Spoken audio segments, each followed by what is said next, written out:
This is ContactTalkRadio.com. Consciousness in action. And you are taking action into your consciousness by tuning into Contact Talk Radio. And on TuneIn.com, Ping.fm, and UpSnap Mobile. Contact Talk Radio.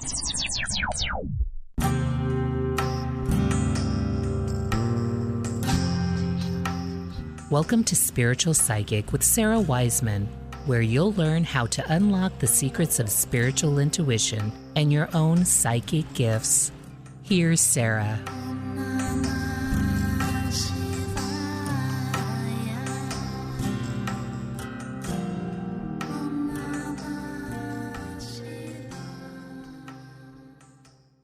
Hey everybody, I'm Sarah Wiseman. Welcome to Spiritual Psychic. I've decided for this part of the podcast to explore some of the channeling that I've been receiving lately. Right now when I'm recording, it's 2022, right at the end. So this is some channeling I've been receiving, and it's pretty in depth. Like, it seems easy at the surface, and then you get into it and it opens up all these kind of questions. So I wanted to take just a little bit at a time and then see how that sparks your own thoughts, feelings, responses, rejections, resistance, whatever it is, kind of as you think about these ideas. So this idea is very short. There is no right. There is no wrong. There is only perception, and each of you perceives differently. And I want to look at this because it's kind of a bold statement. There is no right, there is no wrong. And of course, we want to add our moral sensibilities or our ethical sensibilities to this. Like, of course there's right, of course there's wrong. Anything that is darkness is wrong. Anything that is light is correct. Anything that is, depraved or bad or makes you feel bad or hurts other people is wrong, and anything that is uplifting and light and helpful is right.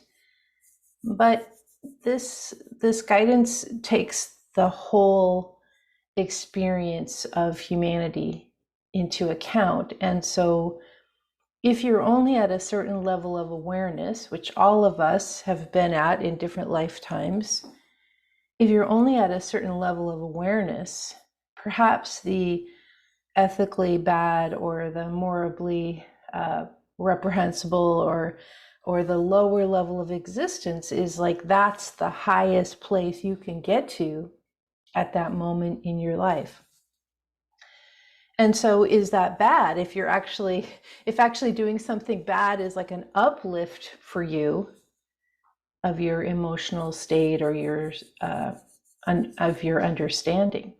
So there's that part, this idea that each of us, humans, and I would also say non-humans, and by non-humans I mean, all the other conscious beings that are out there, which could be beings from other planets, it could be the beings on this planet that we don't recognize as having consciousness, like maybe say, a lot of people don't think plants have consciousness, but they do. So all consciousness.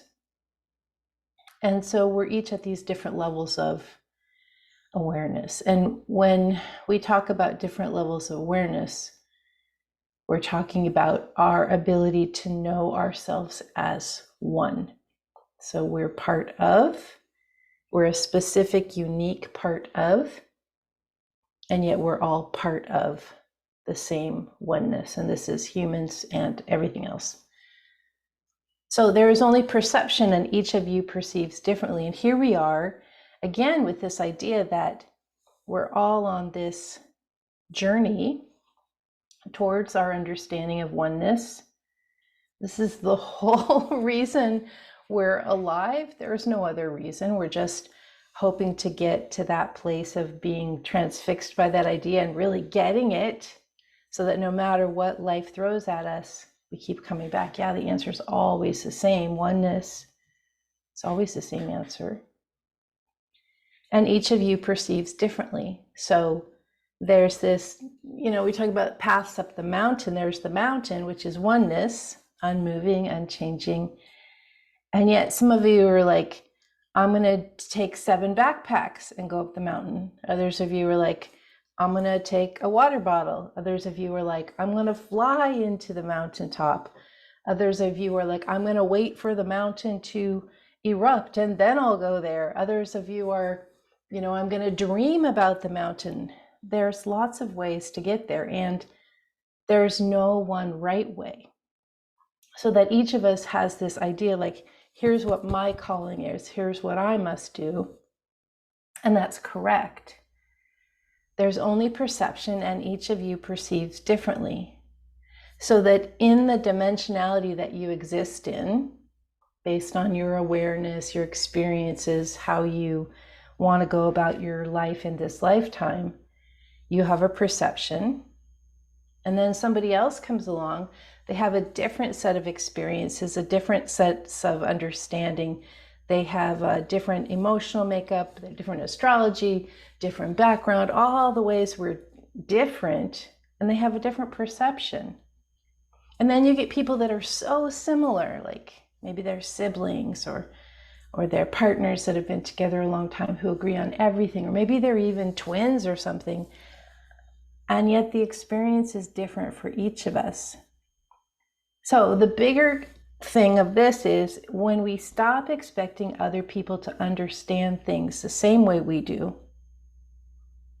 You don't have to understand how I understand things. I don't have to understand how you understand things. When we accept that we're each perceiving this same, reality in a different way, it really frees us. It really frees us to act with curiosity towards the other person's perception.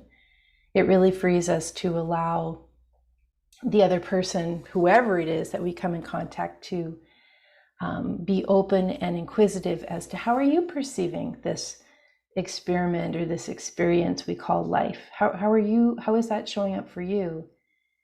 And then to sort of like, oh, I never thought of it that way, or I never looked at it that way, or my perception's really different. Let me share what I've discovered. And we keep sharing these pieces of understanding with each other, and helping each other as souls get to this level of oneness, which is where we're all trying to go. So if you're interested in this idea of oneness and direct connection with the universe and psychic development, spiritual awakening, that's what I teach. Lots of courses, lots of direct training with me. Go to sarahwiseman.com and you can find out the latest and greatest there. Thank you, everybody, for listening. We'll be back next time.